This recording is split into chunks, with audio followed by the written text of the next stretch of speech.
किन मुद्दों को लेकर अभी आप चुनाव लड़ने वाले हैं, क्योंकि अभी पार्टी में ही काफ़ी मतभेद जारी है? मतभेद सारे ठीक हो जाएंगे।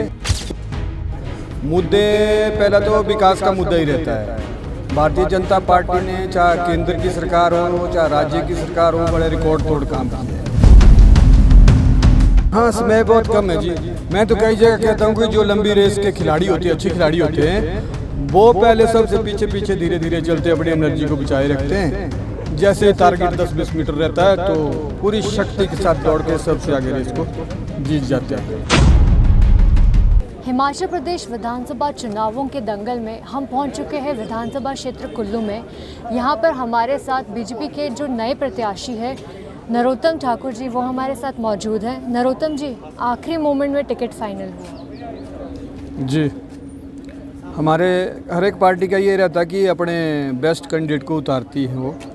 तो हमारी पार्टी ने हमारे वरिष्ठ नेता श्री महेश्वर सिंह जी को उतारा था, जो कि 3 बार सांसद रहे हैं और कई बार एमएलए रहे हैं। तो किसी कारणवश कुछ टेक्निकल कारणों से उनका जो है नॉमिनेशन नहीं हो पाया।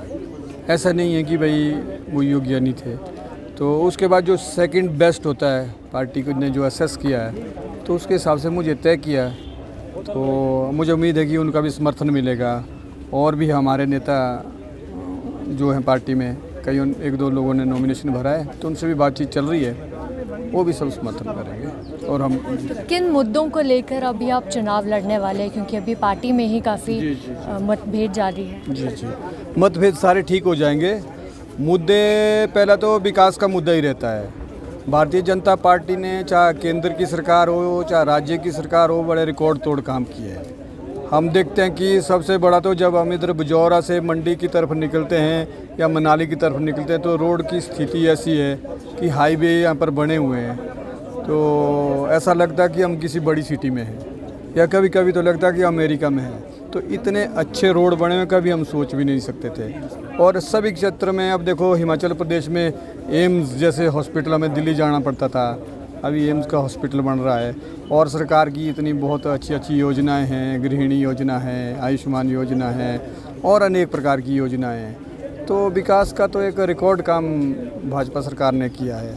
और दूसरा ये कि केंद्र में भाजपा की सरकार है और हिमाचल में भी भाजपा की सरकार है, तो विकास की गति और तेज़ हो जाएगी। और बाकी एक काम जो मैं व्यक्तिगत तौर पर अलग से सोच रहा हूँ वो ये है कि हमारे जो सबसे बड़े सेक्शन है, एक तो जो युवा शक्ति है, दूसरा मातृशक्ति है।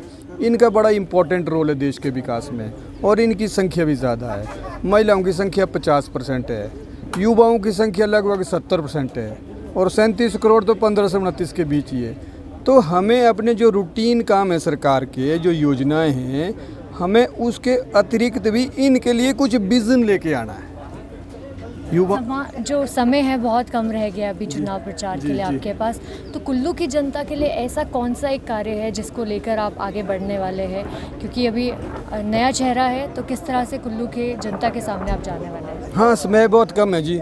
मैं तो कई जगह कहता हूँ कि जो लंबी रेस के खिलाड़ी होते हैं, अच्छे खिलाड़ी होते हैं, वो पहले सबसे पीछे पीछे धीरे धीरे चलते अपनी एनर्जी को बचाए रखते हैं। जैसे टारगेट 10-20 मीटर रहता है तो पूरी शक्ति के साथ दौड़ के सबसे आगे रेस को जीत जाते हैं। तो ये थे हमारे साथ नरोत्तम ठाकुर जी, जिनका कहना है कि इस वक्त वो बिल्कुल रेडी है इस चुनावों को लेकर और उन्हें पूरी उम्मीद है कि जो उनके पार्टी के बाकी सदस्य हैं वो भी उनका यहाँ पर साथ देने वाले हैं। कैमरा पर्सन करतार कौशल के साथ सृष्टि शर्मा, दैनिक सवेरा टीवी, कुल्लू।